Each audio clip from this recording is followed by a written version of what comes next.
Salut, c'est Alice. Donc aujourd'hui j'avais envie de vous parler de Marrakech auquel j'ai joué le week-end dernier, qui est un jeu qui vient de sortir, dont les caisses viennent d'être reçues, qui sort sinon à Essen, pour des prix assez faramineux. Je crois qu'il est à 120 € en version classique, 150 en version de luxe, ou quelque chose de pas loin de ça, en tout cas vraiment très très cher chez Queen Game, qui est le nouveau gros Stefan Feld. Donc Stefan Feld, c'est un auteur que vraiment j'adore, qui a fait des tas de jeux du genre Bora Bora, les châteaux de Bourgogne, Trajan, Bonfire. Voilà, et qui a vraiment une patte en plus dans ses jeux. Souvent il y a des événements négatifs, souvent il y a un hasard un peu à chaque tour qui va devoir faire s'adapter au type de hasard du tour. Euh, voilà, donc il a vraiment une patte, il a vraiment des choses avec des questions d'optimisation, des choses qui partent un peu dans tous les sens, un peu brouillon, enfin brouillon, un peu salade de points plus que brouillon. Voilà, donc là Marrakech c'est son tout dernier jeu qui sort donc chez Queen Game, où ils ont réédité pas mal de. Enfin, ils ont repris les droits pour éditer pas mal de leurs anciens jeux. Il y a la Seed Collection qui sort avec 3 autres jeux. Donc Rialto qui a été réédité en New York. Euh, Macao qui a été réédité en Amsterdam. Et Bruges qui a été réédité en Hambourg. Donc ces 3 jeux assez sympas, je les ai joués aussi, je pense que je reparlerai dans une autre vidéo de Stefan Feld et de plein de ces jeux. Là aujourd'hui je vais parler de Marrakech, donc il y a soit cette couverture là, en un peu plus rectangle, il y a plus de choses autour, soit cette couverture là, voilà, parce que voilà, il y a des couvertures alternatives, et qui est donc un jeu de gestion avec plein d'axes sur lesquels on va se spécialiser au fur et à mesure de la partie, avec une tour d'action et avec plein de trucs qui combattent dans tous les sens. Alors, côté thème, en théorie, on est à Marrakech et on augmente diverses pistes plus ou moins liées. Honnêtement, ça reste du jeu de développement, ça pourrait se passer quasiment n'importe où, ça n'a pas beaucoup d'importance. Donc, ce qu'on va faire, c'est surtout développer des axes. Donc, on va avoir des 11 types d'actions différentes qui vont être représentées sur notre plateau personnel, et des fois un peu sur le plateau central, parce que ça va correspondre à des éléments certaines fois sur le plateau central. Avec des événements à combattre donc à chaque tour. Donc au premier tour on n'a qu'un seul événement, au deuxième tour on a les 2 premiers, au troisième tour on a les 3, donc on doit avoir de plus en plus de ressources. Donc oui, globalement ça se joue en 3 manches, 3 saisons de 4 tours chacun. Et autour d'un cours, un truc assez sympa, c'est qu'on va donc, on a 11 actions sur notre plateau, on va faire chacune des 11 actions une fois, plus une action bonus. Et par contre, à quelle force on va faire ces actions, ça va dépendre un peu d'un phénomène de draft de ces petits pieux en bois qui s'appellent des kéchis dans la boîte, qui vont en gros augmenter la force de l'action. Donc on a comme ça diverses spécialités. Ici c'est cueillir des dates. Donc moi si j'ai plein de kéchis là-dessus, ça veut dire que je suis très forte pour cueillir des dates. Ici on va avoir des objectifs qu'on va pouvoir révéler au fur et à mesure de la partie et ensuite mettre en haut de notre plateau pour dire qu'on veut les accomplir en fin de tour. Donc on peut en faire en fin de partie. Donc on pourra en scorer que 3, mais ça peut nous débloquer des bonus. On a ici quelque chose qui va marcher avec les parchemins. Donc les parchemins c'est des tuiles qu'on va récupérer qui vont nous donner des pouvoirs immédiats ou permanents. Voilà, donc ça va permettre de récupérer plus ou moins de parchemins. Ici, on va avoir un souk qui va nous permettre d'acheter des objets, globalement pour des points de victoire, en fonction des kéchis qu'on va récupérer, qui sont les seuls qui améliorent pas définitivement l'action, qu'on va vraiment défausser, c'est une monnaie. Ici, en blanc et en noir, on va avoir la piste de palais et de mosquée qui marche un peu de manière parallèle, donc qui va nous permettre d'avancer sur des pistes centrales, je le montrerai plus tard, pour aller à chaque fois récolter des bonus en fonction d'un côté de l'autre, un qui va plus faire de l'argent, l'autre qui va plus faire des points. Ici, on a une zone rose qui va être une zone où on peut gagner un peu tout et n'importe quoi, une zone assez flexible. On va tourner la roue et activer à une certaine puissance un truc qui est en face pour gagner plein de bonus. La rivière, ça nous permet d'avancer donc sur une piste de rivière qui va nous donner différents bonus en fin de chaque tour et en fin de manche, si on a été très haut. Et autour ici sur le chemin de ronde, on a l'espace des murs, donc en beige, qui va nous permettre de récupérer des kéchis des autres couleurs pour aller les bonifier.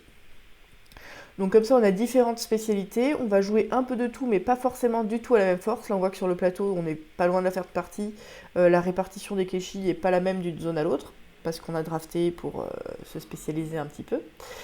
Et on a un bonus à avoir une zone complète, donc on a envie de finir des zones en fin de partie pour avoir 10 points de victoire, ce qui est quand même pas mal. Hop. Du coup sur le plateau central, oui je vais quand même dire ça rapidement, là toutes les photos que je montre sont sur la version de luxe. La version de luxe, c'est ça change pas le monde, ça rajoute des pions plus jolis pour monter sur les pistes, des pions qui sont hauts et dates, qui sont une des ressources qu'on va avoir en bois plutôt qu'en carton, et des murs qui sont plus jolis. Voilà, mais sinon sur le plateau, tout ça, ça change pas. Hop. Donc, le plateau. Hop, si je retrouve, est-ce que j'ai une image du plateau un peu plus, plus tout le plateau quelque part. Hop, voilà. Donc juste sur ce plateau central, il est à l'envers, mais ça va le faire quand même. On va retrouver donc différents éléments. Ici, on a les murs qu'on peut acheter donc quand on fait l'action beige de chemin de ronde, qui vont nous coûter de l'argent pour nous rapporter les points de victoire, ou nous en coûter, avec au début tiré au hasard la répartition selon les couleurs pour savoir où est-ce qu'on va se spécialiser.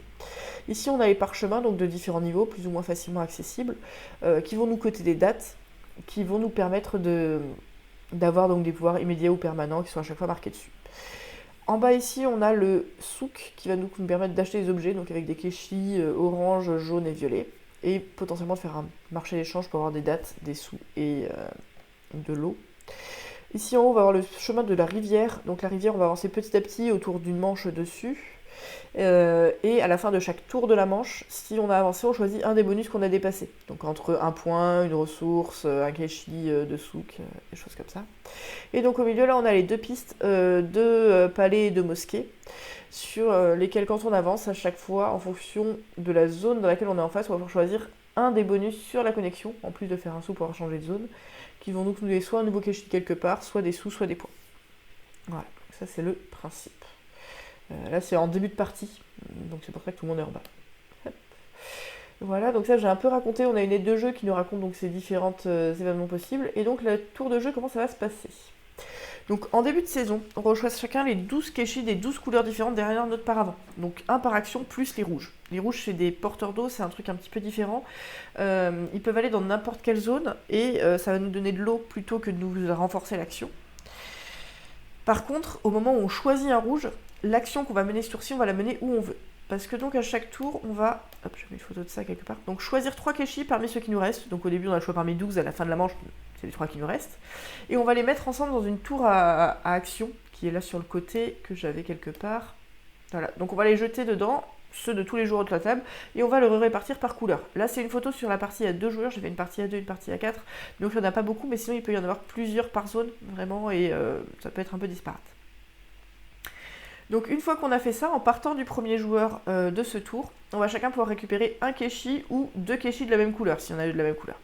On les récupère et on les pose chez nous sur notre plateau, dans notre région correspondante. Donc ça va améliorer ces actions-là. Puis c'est au suivant, puis c'est au suivant, puis c'est au suivant. Et ainsi de suite jusqu'à ce qu'il n'y en ait plus. Ce qui veut dire que les kéchis qu'on récupère, c'est un truc qu'on draft parmi toutes les actions que les gens ont choisies. Donc si moi j'ai choisi l'action blanche, l'action verte et l'action violette, ça veut dire que je vais avoir mis ces 3 kéchis dans la tour. Ça veut pas dire que forcément c'est moi qui vais les récupérer. Donc on peut un peu compter sur les choix des autres pour se renforcer là où on n'a pas sélectionné, et là il se fait un peu un échange de ce qu'on avait prévu. Donc c'est comme ça qu'on va se spécialiser en allant changer ce qui se passe. Du coup, les actions qu'on améliore ce tour-ci ne sont pas forcément les actions qu'on va réaliser ce tour-ci, mais ça peut être des actions qu'on espère réaliser plus tard, ou des trucs qu'on n'a pas le choix, on a récupéré ce qui restait. Voilà, donc comme ça, petit à petit, ils arrivent sur notre plateau. Et nous, on a mis des bonhommes, ça j'ai pas dit, quand on a sélectionné nos 3 actions. Je vais avoir une photo quelque part. Je sais que j'en ai, voilà, hop, là. Donc quand j'avais sélectionné mes 3 kéchis, j'avais mis mes 3 bonhommes sur les 3 actions correspondantes. Donc si je me suis mise là, là et là, ça veut dire que j'ai joué un kéchi vert, un kéchi beige et un kéchi blanc. Quand vient mon tour, je vais réaliser mes 3 actions dans l'ordre de mon choix. Donc ici, je vais pouvoir récupérer une date, récupérer un mur et avancer sur le palais. En vrai, chaque fois qu'on active une zone, on a le choix, soit on active la zone à la force correspondante actuelle, soit on rajoute un kéchi pour augmenter la force pour plus tard. Ce qui veut dire qu'au bout d'un moment dans la partie, les forces elles vont quand même augmenter un petit peu. S'il y a un truc qui est vraiment à une force trop basse qu'on ne veut pas faire ou qu'on ne peut pas faire, on a une autre option. Et ça peut nous aider à compléter les zones aussi à la fin. Donc il y a vraiment un choix de spécialisation là-dessus, sur maintenant ou plus tard, sachant que dans la même manche, l'action on la refera une fois maximum si on n'a pas encore joué notre joker. Parce que quand on joue un kéchi rouge, on met notre bonhomme où on veut, cette fois-ci, et c'est un kéchi rouge qui est mis dans la tour, et le kéchi rouge, quand on le récupère du draft, on le met sur la zone de notre choix, mais ça renforce pas l'action, ça va juste permettre de remporter de l'eau. Est-ce que je rentre un peu plus en détail sur les actions? Je ne sais pas trop. Hop, j'avais l'aide de jeu, voilà. Donc, Les chameaux, donc les zones des oasis, là c'est quand on pose des Keshi dessus, on va les retourner pour les rendre face visible, ce qui va nous donner des objectifs atteignables, et quand on va accomplir l'action, on va choisir soit de rajouter un Keshi, comme toujours, soit de payer les prix indiqués en face de chacun des oasis révélés, ou d'autant d'oasis révélés qu'on veut, pour aller les mettre sur notre piste en haut du plateau personnel, qui va nous rapporter donc, des petits bonus immédiats. Donc on a 2 Keshi à débloquer comme ça, 3 si on est à 2 joueurs, un échange de Keshi, des points de victoire en fin de partie, et surtout, parmi ces oasis débloqués, on va pouvoir en choisir 3 en fin de partie pour marquer des points. Donc on a souvent envie d'en mettre 3 là-haut, mais les objectifs vont nous correspondre plus ou moins, puisqu'ils sont distribués au hasard. Donc si on les fait tard, peut-être que si on les révèle tard, peut-être qu'on n'aura pas joué de manière adaptée. Si on les révèle tôt, on peut beaucoup plus adapter son jeu à ça.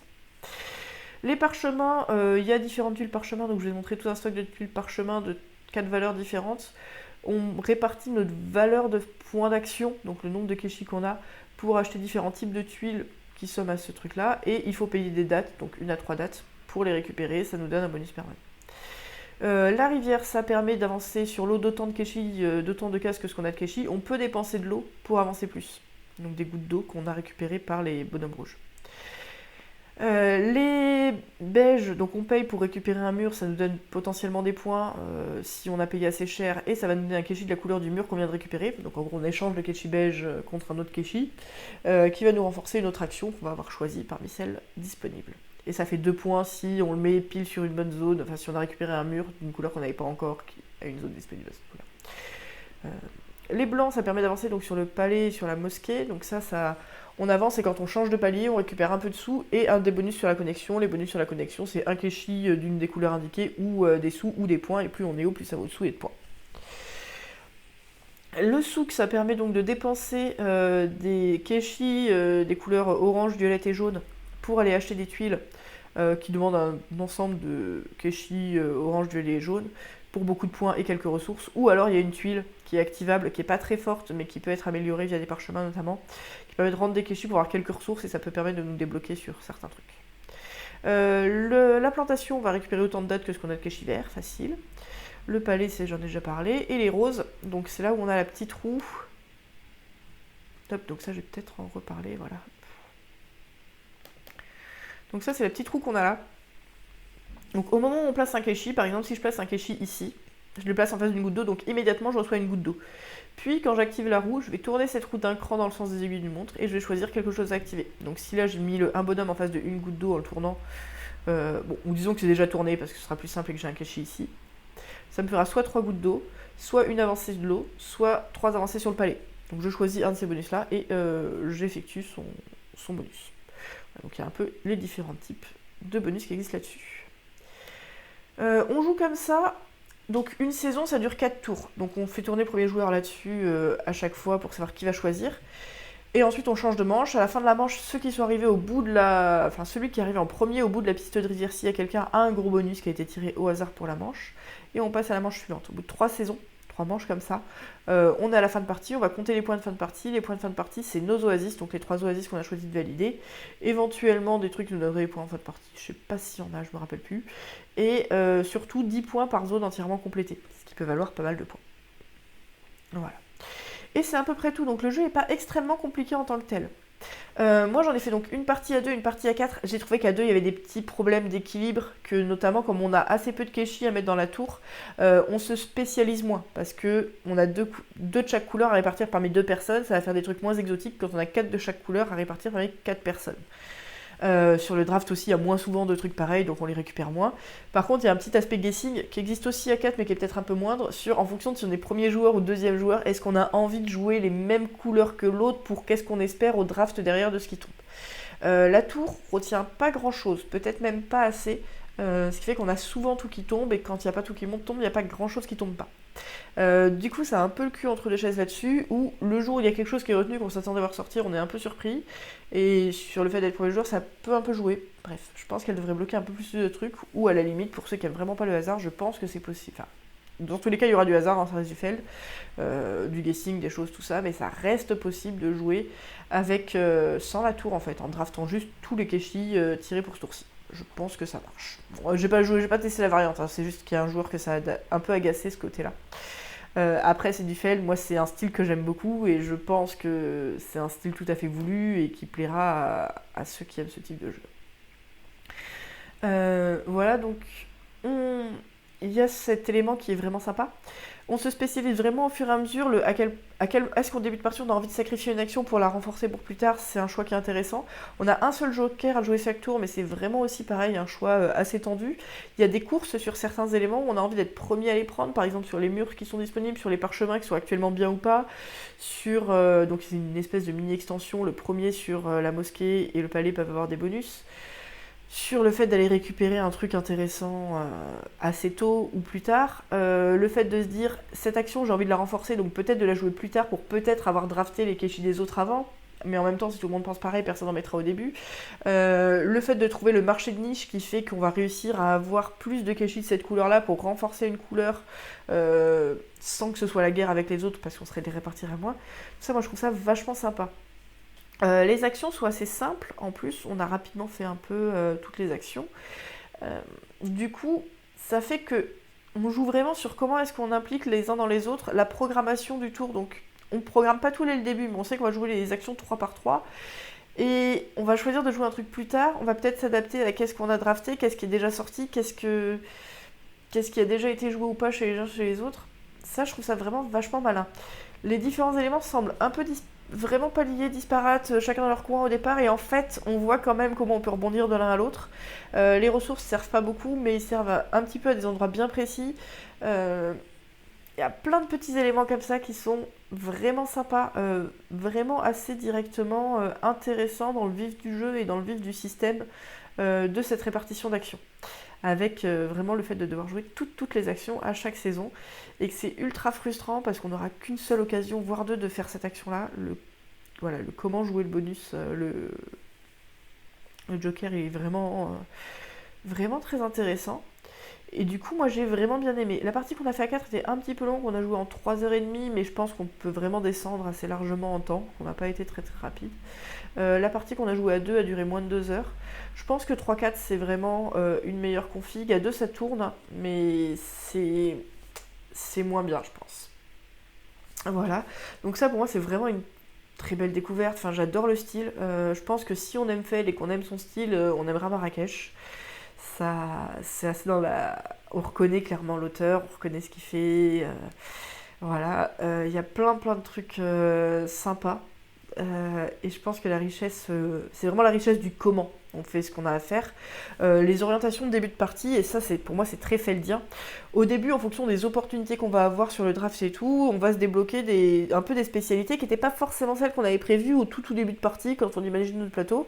Et là, une fois qu'il y a des majorités qui se renforcent, on va plus le choisir et là aller essayer de plus faire en sorte de pouvoir renforcer les axes qu'on a vraiment misé. Mais on peut pas se dire en début de partie je vais jouer cet axe quoi qu'il arrive. C'est pas tellement l'esprit, ça vient au fur et à mesure de la première manche, deuxième manche, troisième manche, là on est plus dans nos axes. Mais voilà, il y a ce côté opportunisme qui dessine des stratégies et qui spécialise petit à petit avec quand même du contrôle sur ce qui se passe plus tard. C'est pas que du hasard, hein, clairement. Mais il n'y a pas zéro hasard. Voilà, un jeu que j'ai très envie de rejouer, là, bientôt. J'y jouerai bien maintenant si je pouvais. Et voilà, donc on se reparle bientôt pour les autres jeux de la City Collection que j'ai trouvé plutôt réussis. À quel point ça vaut la peine, ça c'est une grande question. Voilà, et puis gros bisous, à bientôt. Donc ce sera disponible à SN et je pense que derrière ce sera disponible dans d'autres circuits pour très cher. Bisous.